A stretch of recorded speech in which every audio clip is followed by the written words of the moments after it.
नाज़िम पीर बसण वेझो माउ जे हंज मां अगवा थियल ॿाड़ो बाज़ियाब न थी सघियो आहे। वारसन एहतजाज कयो आहे। तफ़सील ॿुधाए रहियो आहे फयाज़ ज़रदारी।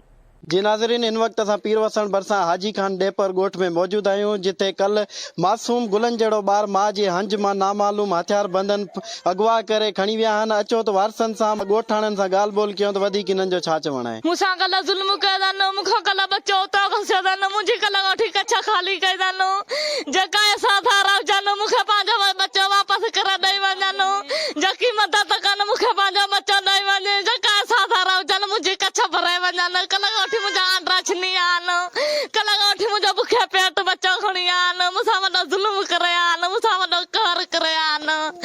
जेका हुजनि साधारा मां कल्ह पंहिंजे बचे जी दवा वठण वई आहियां, उहे पंहिंजो साथ कनि मूंखे पंहिंजो बचो ॾेई वञनि।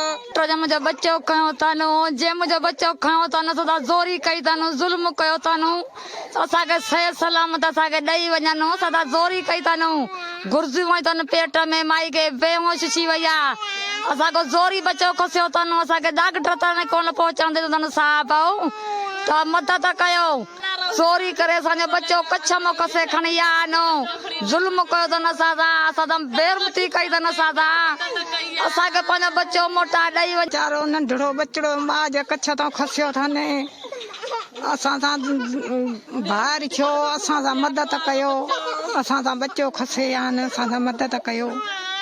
अहिड़ो ज़ुल्म ग़रीबनि ॾेपरनि सां कॾहिं न थियो आहे जेको हाणे थियो आहे। असां सां भाऊ मदद कयो तव्हां। अली नवाज़ शाख ते डॉक्टर ॾेखारण जे मुताबिक़ मायूं ॿारड़ा वीचारा पंहिंजे नंढड़े खे खणी वञी रहिया हुआ।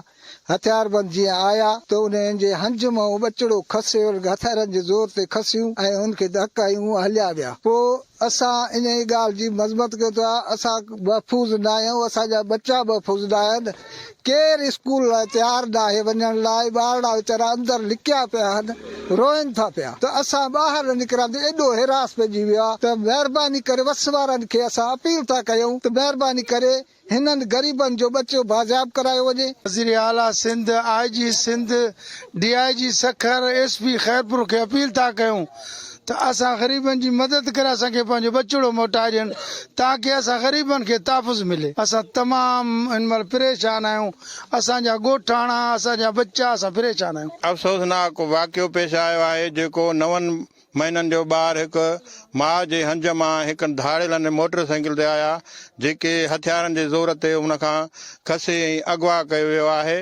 ऐं हिते जेको आहे सो अमन आहे ई कोन। असांजी SP DIG वज़ीर आला खे अपील था कयूं त हिते अमन क़ाइमु कयो वञे ऐं हिकु नियाणीअ जो ॿारु इहो वापसि कराए ॾिनो वञे। असां सां बेइंसाफ़ी थी वई आहे, असां सां ज़ुल्म थी वियो आहे, नाहक थी वियो आहे, हलियो असां में माना कुझु बि कोन्हे को बचो। हाणे असां सां ज़ुल्म थियल आहे, वॾो वाक़ियो थी वियो आहे। कल्ह छोकिरो नंढड़ो हुयो जेको असांजो हिननि अगवा करे विया, हिननि ज़ालमनि खां असांखे निजात मिली वञे।